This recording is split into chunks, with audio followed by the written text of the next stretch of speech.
Off the mark in Tokyo, Team GB win their first medals at the Olympic Games.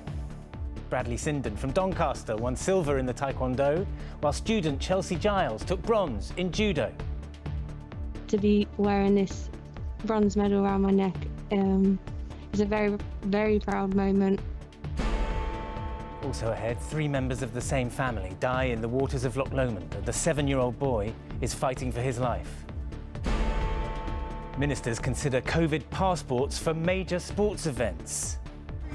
Latitude, I'm feeling absolutely marvellous.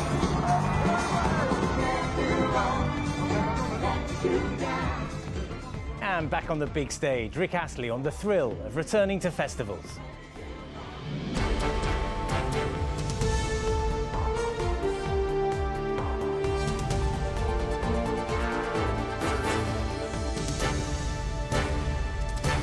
This is ITV News with Geraint, Vincent.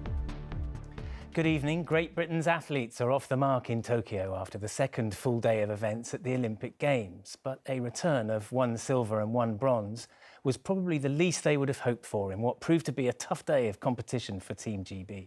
The 2-time Olympic champion Sir Andy Murray had to pull out of the tennis singles because of an injury, and the defending Taekwondo champion Jade Jones suffered a shock defeat in the first round. Our sports editor Steve Scott reports from Tokyo. As a day of disappointment wore on, you could sense the inner doubts from fans everywhere. Where is GB's first medal coming from? Chelsea Giles has the advantage. The answer was a 24-year-old student from Coventry, Chelsea Giles, making British Olympic history after fighting her way to bronze in judo's 52-kilogram category. Obviously, everyone is going for gold, but to be wearing this bronze medal around my neck is a very, very proud moment. Later, Taekwondo world champion Bradley Sinden from Doncaster went one better, but couldn't quite make the top of the podium. It was very close, but ultimately he was beaten in the gold medal match by the teenage fighter from Uzbekistan, Ulubek Rashidov. Jade Jones, aiming for a 3rd gold in successive games, was a shock casualty in her very first fight. As teammates looked on in disbelief, Jones later said the lack of friends and family allowed in Tokyo contributed to her early exit. This is wonderful stuff. In life, there are few things you can rely on, but Adam Peaty is one of them. His semi-final win, the 11th quickest in history, and yes, he owns every one of the top 10 too. The only thing Peaty has lost recently is the moustache he was sporting yesterday. His swim for gold comes tomorrow. Elsewhere, it had been a challenging day. Sir Andy Murray withdrew from the tennis singles with a muscle strain. He will, though, keep battling on in the doubles. The Japanese are warming to these games. They were out in force for the women's road race today. Lizzie Deignan, first medalist at London 2012, couldn't repeat home heroics and came in 11th. The surprise winner, Anna Kiesenhofer from Austria, a doctor of mathematics who studied at Cambridge University. She was so far ahead, the Dutch cyclist in second thought she had actually won. Surely he can't win it. He's going to. Competing for shock of the day, right out in lane 8, Tunisia's Ahmed Hafnoui, who was slowest qualifying for the men's 400 metres freestyle. Somehow, the 18-year-old managed to beat off the favourites to take gold. Unbelievable. As the sun fades at the end of day 2 of Tokyo's Games, Team GB are at last up and running on the medal table. 1 silver and 1 bronze in the bag, but they're having to wait for another day at least for that very special golden glow. Steve Scott, ITV News, Tokyo. So it was a mixed day for our athletes in Japan, but Steve has been explaining how getting onto the medals table will be a huge relief for the entire Olympic squad. I think Team GB will just be pleased to be up and running on the medals table. You speak to any Olympian or anyone who's been involved in an Olympic team and they'll tell you once those first medals come through, it gives the entire rest of the team a real lift. It also creates a little bit of momentum and lifts other team members' performances, only by a little bit, but at this level, of course, that can be huge. Still no gold medal yet, but I think that will come tomorrow, courtesy of Adam Peaty. He races his final in the morning, and at the moment he looks unstoppable. As far as the Games organisers are concerned, given their ongoing COVID concerns, there hasn't been anything major, anything really specific for them to worry about today. However, there is this typhoon approaching Tokyo. It's due to hit land tomorrow night. Already they've cancelled the rowing competition for Tuesday, but I think we'll have to wait until tomorrow to get a much better picture of just how strong and how destructive this storm might be. Steve Scott reporting from Tokyo. And as Steve was saying, Typhoon Infa is continuing to cause major problems in the Far East. It has now made landfall over eastern China, where more than 60 people have been killed. And around 300,000 people have been forced to leave their homes as the heavy rainfall caused floodwater to rise. Here, 3 members of the same family have died after getting into difficulty in Loch Lomond in southern Scotland. A man, woman and a 9-year-old boy died at the scene, while a 7-year-old boy, who was rescued, is now in intensive care. Martha Fairley reports. At the popular beauty spot of Ardluey at the top of Loch Lomond, a rescue operation is filmed by an eyewitness out on the water. The emergency services had been called to the area at 20 to 7 last night.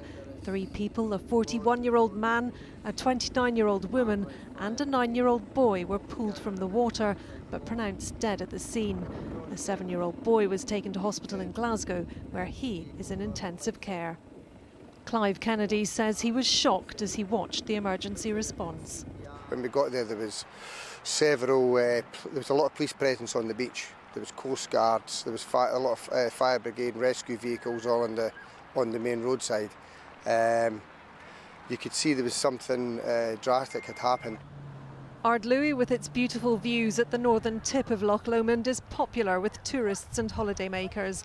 The 3 deaths here come after a 16-year-old boy died at Balloch Country Park at the south of Loch Lomond on Friday, and an 11-year-old and a 13-year-old boy died after 2 further incidents involving water in South Lanarkshire on Saturday. Scotland's First Minister Nicola Sturgeon tweeted, "This is heartbreaking. My thoughts and condolences are with the loved ones of those who have lost their lives in the water over the past couple of days. In Scotland we have some of the most beautiful lochs and rivers in the world, but if swimming in them, please take care." Police Scotland are keen to speak to a family who were in the area of the Ardluey incident and may be able to assist with inquiries. And they're warning that while in hot weather, open water may appear inviting, it's also very dangerous. Martha Fairley, ITV News. A number of boats carrying migrants have been intercepted attempting to cross the Channel. The numbers of those making the journey continue to hit record levels. In a statement, the Home Secretary Priti Patel said the government was working hard to take down the evil criminal gangs that she says were behind the latest crossings. And the manager of Bristol Rovers, Joey Barton, has been charged with assault by beating after a woman suffered a head injury earlier this month. The 38-year-old will appear before magistrates tomorrow. Sports fans who have not been fully vaccinated against coronavirus could be stopped from going to watch their team next season under a plan reported to be under consideration in Downing Street. The use of vaccine passports could be introduced for big events with crowds of more than 20,000. Supporters groups have warned that for some clubs, the regulations would cause chaos. Our political correspondent David Wood reports. 41 deliveries, for the thousands watching the 100 at Lord's, there are no COVID checks. But under government proposals, those not jabbed could be out in October, causing problems for Manish and nephew Sean. One's double jabbed, the other isn't and doesn't want to be forced to. It's almost a bit of blackmail, isn't it, really, when you think about it? It's do this, otherwise you can't do this. For me, it's a bit of exposure of human rights. It's good for everybody. If you take both the vaccines, it's good for everybody. So if you're not spreading it out, hopefully. 70 million jabs have now been given out in England, and it's hoped talk of vaccine passports will encourage more younger adults to get theirs. Plans to introduce vaccination checks at events with more than 20,000 people are only in their early stages, but not being ruled out. I'm not denying, because we don't yet know. And some of the assessment work that needs to be done, for example, around the Euro matches, football matches, and what the impact was on the contagion of the virus coming out of those gatherings. So these are all things that we need to study and understand over the next few weeks before we're able to make any decisions about the future.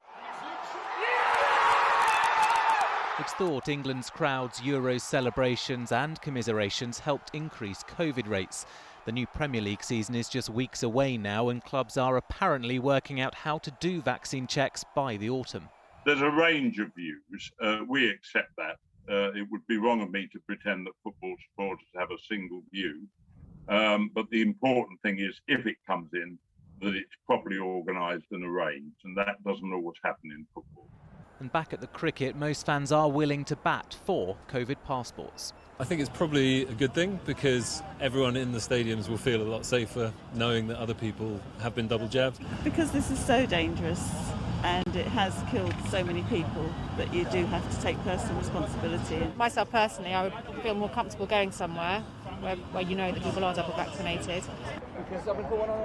Government sources say all of this is just speculation at the moment, but it is looking increasingly likely fans will soon need a vaccine passport to be allowed in to support their team. And the Health Secretary, meanwhile, has apologised after suggesting that Britain shouldn't cower from coronavirus. It led to criticism from the relatives of some of those who've died. And David is with me. David, it was a tweet, this, wasn't it, which caused some upset? Yes, it was. And Sajid Javid, of course, recovering from the virus at the moment in self-isolation himself. He tweeted an update saying he was getting better, but then encouraged everyone to go and get the vaccine if they haven't had it yet. And he said, it's important that we learn to live with the virus rather than cower from it. And it's that word cower that's caused so much offence. The COVID-19 Bereaved Families for Justice group says the flippancy of the commenters caused hurt. I spoke to one member of that group whose father passed away with the virus, and she told me it was incredibly insulting to read those comments from the Health Secretary. As you'd expect, a lot of criticism from opposition MPs too. Labour saying that it's estimated about 1 in 60 people are still shielding, and pointing out that those people, they're not cowering, they're just trying to stay safe by staying home as much as possible. Under pressure, Sajid Javid deleted the tweet. He's apologised too for his poor choice of words, and went on to say that he has lost loved ones from this virus and he would never minimalise its impact. I think politically that draws a line under it, but it's done nothing to endear the newish Health Secretary to those campaign groups full of bereaved relatives who've lost their loved ones during this virus. All right, David Wood, many thanks. Well, one big event which did return to England this week was the music festival. Latitude in Suffolk has welcomed 40,000 people this weekend, all of them having to show evidence of their jabs or a negative test. It's a huge boost to the live music industry, which has suffered badly during the pandemic, and one of the artists delighted to be taking to the stage is Rick Astley. He told our arts editor, Nina Nanar, how he was feeling. They were never going to give up on the idea of doing this again. Even for veteran performer Rick Astley, playing in front of a huge audience, 40,000 people have attended Latitude over the past 4 days. This was quite a milestone. It's amazing. I was a bit nervous. I've not really been nervous in that way for a long time, but obviously getting back to gigging, it's strange if I'm honest, it really is. And it's just, you're so used to it being so literally locked up and everything, that to see that many people, but you just have to keep thinking everyone's good, we're all ready, you know, we're all safe, we're all doing this responsibly, and so let's just get it on. To gain entry, the audience needed proof of a negative lateral flow test and would have to take another 48 hours later or be fully vaccinated. COVID and isolation prevented some artists like Arlo Parks from performing, but crowds did watch the likes of Wolf Alice and the Chemical Brothers. I think it's extremely difficult, and it's a very, very personal issue for a lot of people, obviously. My thing is I want to go back to gigging. I want this to become normal again, and I'm sort of comfortable in putting my trust in science, and I'm comfortable to a degree of putting my trust in the government, that they're going to lead us the right way to do this. The festival organiser says the world is watching Latitude. Live festival music is back, though normality may still be some way off. Latitude, I'm feeling absolutely marvellous. Nina Nanar, ITV News at the Latitude Festival in Suffolk. And that's it. I'll be back with the late news just after 10. Until then, enjoy your evening. Bye-bye.